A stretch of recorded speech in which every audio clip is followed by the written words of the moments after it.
Hey everyone, Mr. King here. Today we're going to continue talking about weather. We're going to talk about air masses and fronts, and these are the things that bring us different types of weather. Air masses are going to be forming over all different parts of the earth, and the fronts are the things that move from one place to another. So we're going to talk about all that and how that brings us different types of weather throughout our different seasons. So first, an air mass is a large body of air that develops over a particular region. It acquires the characteristics of the area over which it occurs. So if we zoom back out, you can see where I'm going with this slide. We go right down here, down towards Mexico. This area right down here, that would have a very warm and moist air mass because it's forming over the Pacific Ocean and it's forming in an area that is near the equator.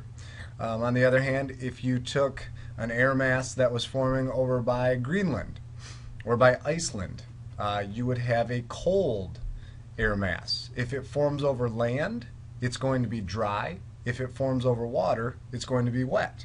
If it forms near the equator, it's going to be warm, and the farther away it gets from the equator, the cooler it's going to become. So an air mass, it just acquires that air right above it. It's like if you put your hand above an ice cube, you could feel the cold. Or if you put your hand above a pot of boiling water, it would feel warm and moist because there's a lot of heat coming off that water from being heated up, but it's also moist because it's water vapor rising in the air. That's the exact same thing as an air mass. So we've got these different types of fronts, and a front is a boundary between different air masses. And our first type of front is a cold front. And you see I've got it over Michigan because it's kind of cold. And a cold air mass pushes under a warm air mass and can cause a narrow band of violent storms. The temperature drops and it gets cold. So we've got this cold air mass, so we've got an area of air that is formed over a cold area, so far away from the equator, and it's going to push a warm air mass out of the way. And when it pushes that warm air mass out of the way, it pushes it up in the air, and that is going to make some storms. We've talked about how when the warm air rises, it's going to push the air molecules closer together, and that's going to create precipitation and some storms. So this is what a cold front looks like. You've got a cold air running into a warm air, and you can see that in diagram A. The cold air is kind of pushing the warm air up, and since the warm air is going up, it's actually getting colder because as you go up in the troposphere, it gets colder. And that's going to make that precipitation happen because that warm air is holding a bunch of water vapor.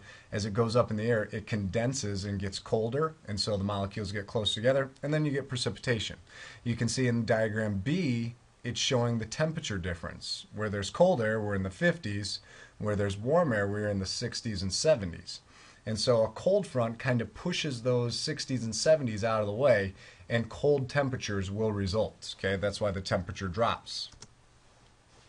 Second type of front is known as a warm front. And a warm front is where a warm air mass slides up and over a cold air mass. And once again, you're getting that warm air mass kind of going up, and widespread precipitation occurs because that warm air is cooling again. So if you look at the diagram, almost similar to what happens in a cold front, except the warm air mass is the one that's pushing the cold air mass out of the way. So with a warm front, you would have warmer temperatures coming in. So you can see where that cold air mass is, it's moving out of the way.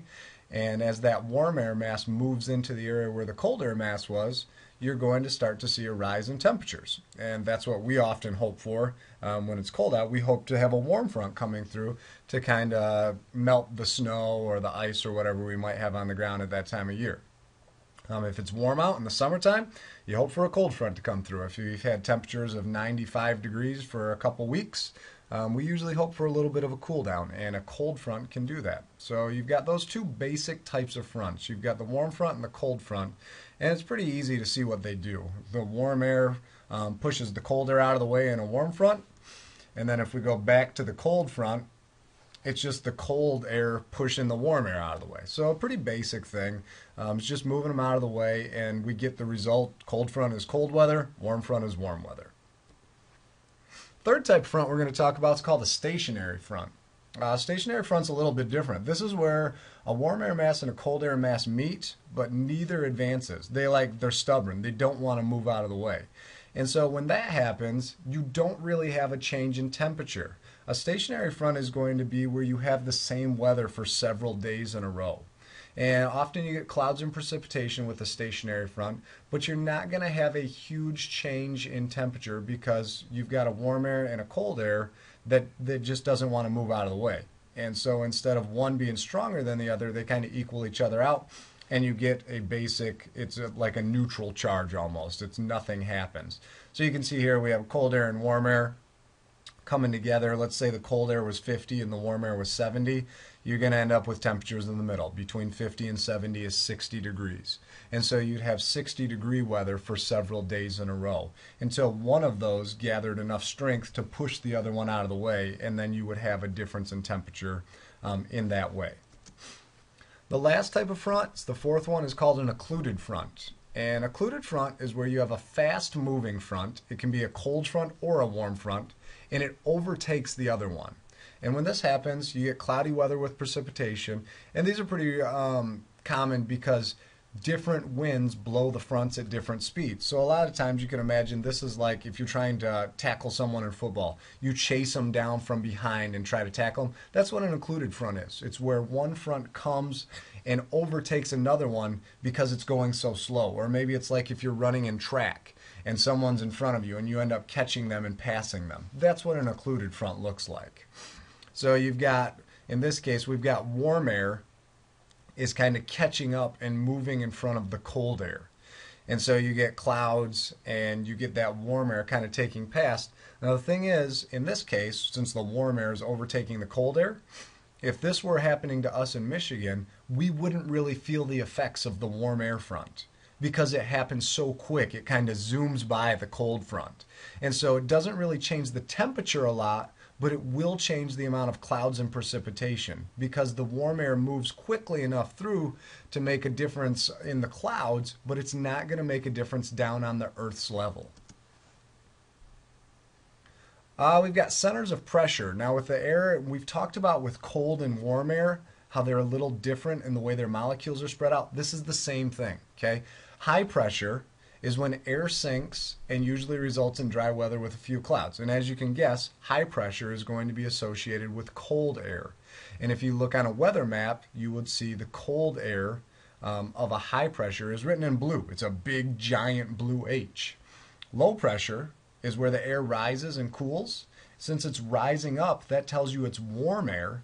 And so that's going to be written on a weather map with a red L. And when that warm air rises up and cools, as we've talked about several times, the air molecules get closer together and they squeeze out the water vapor and you get clouds and precipitation. So those are the two different types of pressure you can get. High pressure is usually with cold and low pressure is usually with warm. And that makes sense because if the air's sinking, it's going to be cold because it's more dense. And if the air's rising, it's going to be low pressure and it rises because it's warm. Okay, it's that idea of convection again, where warm air rises and cool air sinks. So here's our weather map. Like I was talking about, you can see over Michigan right now, this is a low pressure system on this map. Okay, and low pressure, if you go back to it, low pressure is when air rises and cools. And so look what's happening over Michigan. That air has risen and cooled, and it's precipitation. And that makes sense because the warm air could hold more water vapor. As it rose up into the sky, it got closer together and condensed, and then precipitation occurred.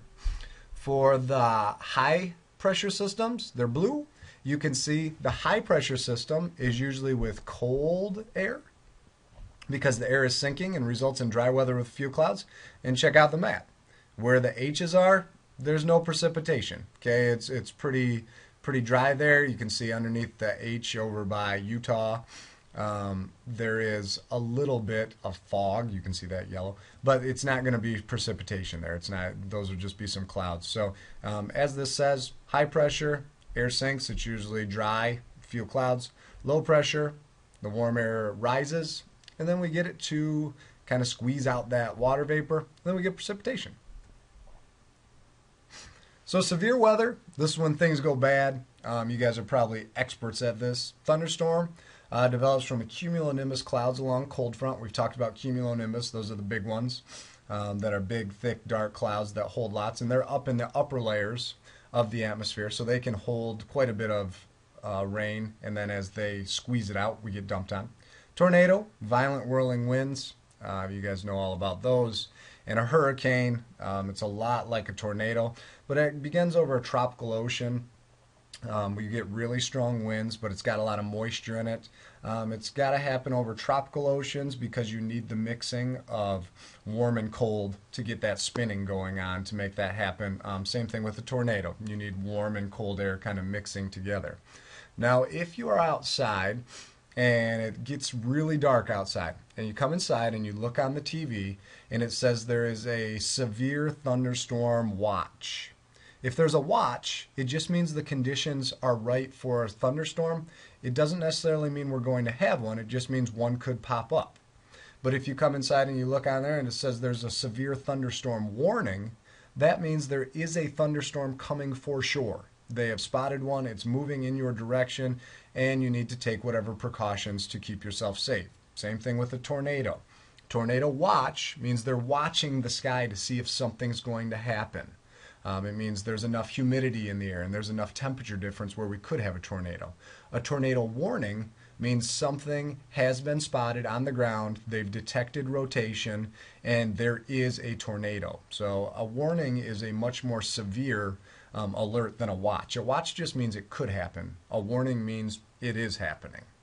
All right, guys, so that's weather. We'll talk more about it. We'll be watching the weather and seeing if we can become meteorologists and predict things. And I think you guys will see that it's not really that complicated. Once you start to understand a couple things, it all kind of clicks together and makes sense on why you start to get cold weather, or why you'll get warm weather, or why it'll rain one day and why it'll not. So hope you guys have a great night. Get the quiz done, write some great questions, and I will see you all tomorrow.